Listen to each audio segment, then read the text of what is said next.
स्वागत है बेटी, तुम्हारे आने से घर धन्य हो गया। सदा सुखी रहो।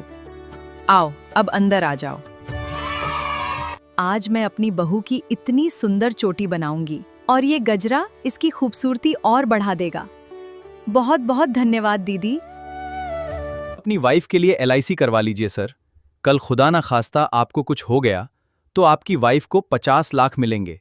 इनसे इनका फ्यूचर सिक्योर रहेगा। खबरदार, अगर आगे एक भी अशुभ शब्द बोला तो अभी के अभी यहाँ से बाहर निकल जाओ। अली, आपको कुछ नहीं होगा।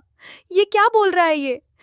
मेरी बात मान, तू भी भाभी जी के लिए अलग घर बनवा लें या उनकी सेफ्टी के लिए कुछ पैसे फिक्स करवा लें। कल को कुछ अनहोनी हो गया तो सेफ रहेंगे। पत्नियों का हमारे अलावा और कौन होता है। मैंने अपनी पत्नी के लिए अलग घर बनवा लिया, सबसे चुपके। कुछ पैसे भी उसके नाम पर फिक्स करवाए। अपने बच्चे के एजुकेशन के लिए भी कुछ इंश्योरेंस लिया है ताकि वो हमेशा सेफ रहें। लाओ, तुम्हारे हाथ कितने रूखे हो रहे हैं, मैं थोड़ा लोशन लगा देती हूँ। माँ जी, आप मेरा कितना ख्याल रखती हैं। मुझे आप में अपनी माँ दिखती है। अब तू मेरी बेटी ही तो है। दोस्त, तुम बिल्कुल सही कह रहे हो। मुझे भी अपनी पत्नी के लिए कुछ करना चाहिए ताकि उसे किसी के आगे हाथ न फैलाना पड़े।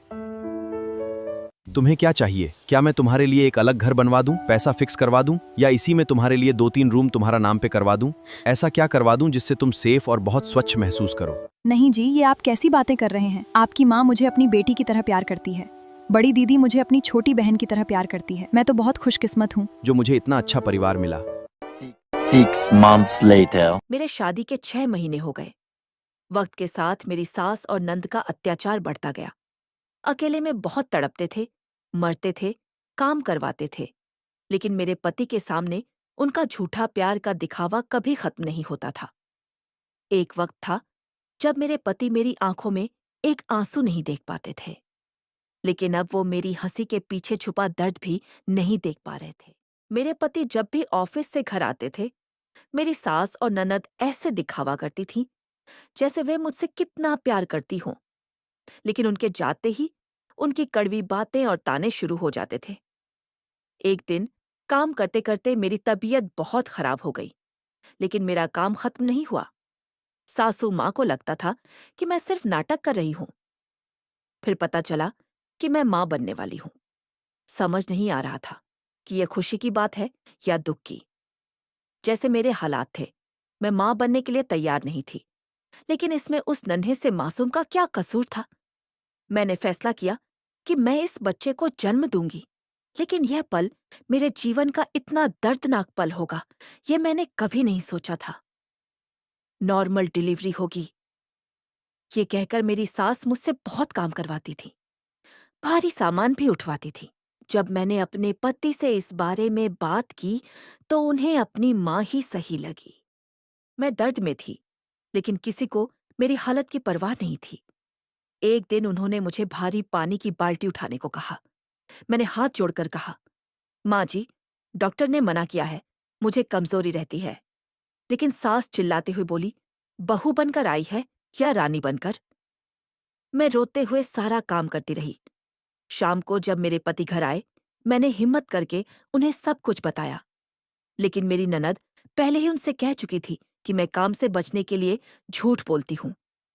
मेरे पति गुस्से में बोले, माँ और बहन कभी झूठ नहीं बोल सकती, तुम हर बात का ड्रामा करती हो। उनकी बात सुनकर मेरा दिल टूट गया।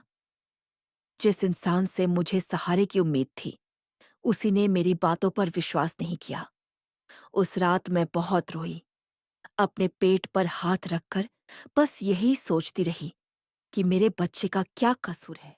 एक दिन पति अचानक से बोले, मैं विदेश जा रहा हूं, जल्दी वापस आ जाऊंगा। फिर खबर आई कि अहमदाबाद प्लेन क्रैश में उनकी मौत हो गई। पति के जाने के बाद मेरी सास और ननद का असली अत्याचार शुरू हो गया। वो बार बार मुझे घर से निकाल देती और मैं फिर वापस आ जाती, क्योंकि मेरे पास रहने के लिए कोई और जगह नहीं थी। मेरे हाथों को गरम लोहे से जलाया जाता और उस पर मेरी सास मिर्च लगा देती। फिर मुझे दोबारा घर से निकाल दिया जाता, लेकिन मैं फिर लौट आती, क्योंकि अपने बेटे को लेकर आखिर कहाँ जाती।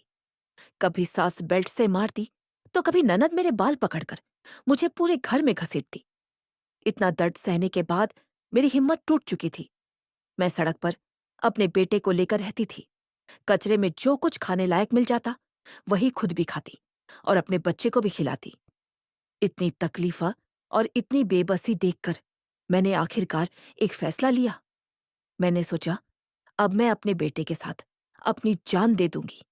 इस दुनिया को छोड़कर अपने पति के पास चली जाऊंगी और हमेशा के लिए सुकून पालूंगी।